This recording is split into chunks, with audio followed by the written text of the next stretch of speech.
my future mathematician. All right.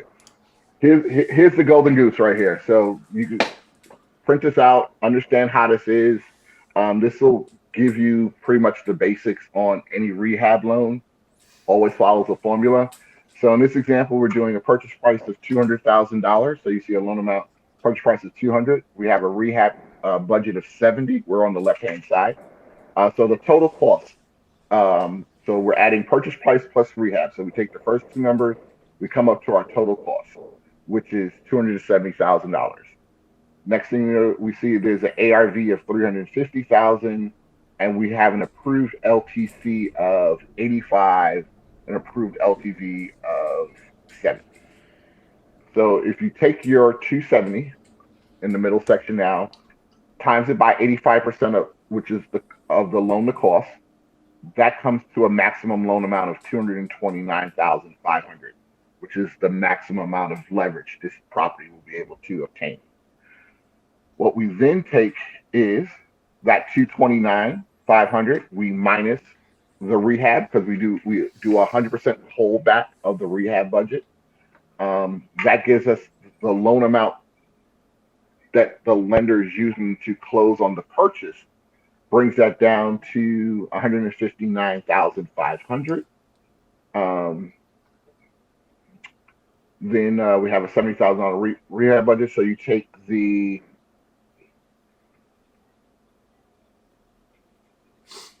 $159,500, divide that by the contract price of 200,000, you get an LTV pass of 79.75%.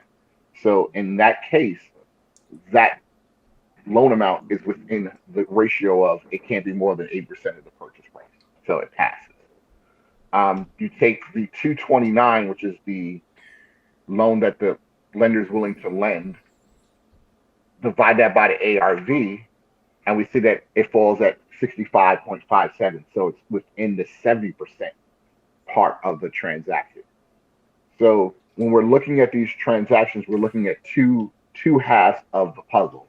The first half is we look at purchase price, rehab, because that's your cost. So all loans are discussed on cost, not value. So in these examples, I look at your cost, and out of that cost, there's a percentage of the cost the bank's willing to lend, 85%. That's how we determine what your base loan amount is. From that, we subtract your rehab budget, and that's what the balance is used towards purchase. On the back end, we look at that ARV number divided by our loan amount, and we want to make sure that it's within that 70% window. So we do look at deals on the front end, purchase rehab. It has to score a certain number, and then the after repair value minus the loan amount has to equal a number. And when both parts are passed, that's an approvable loan, and that's the quote that you'll see.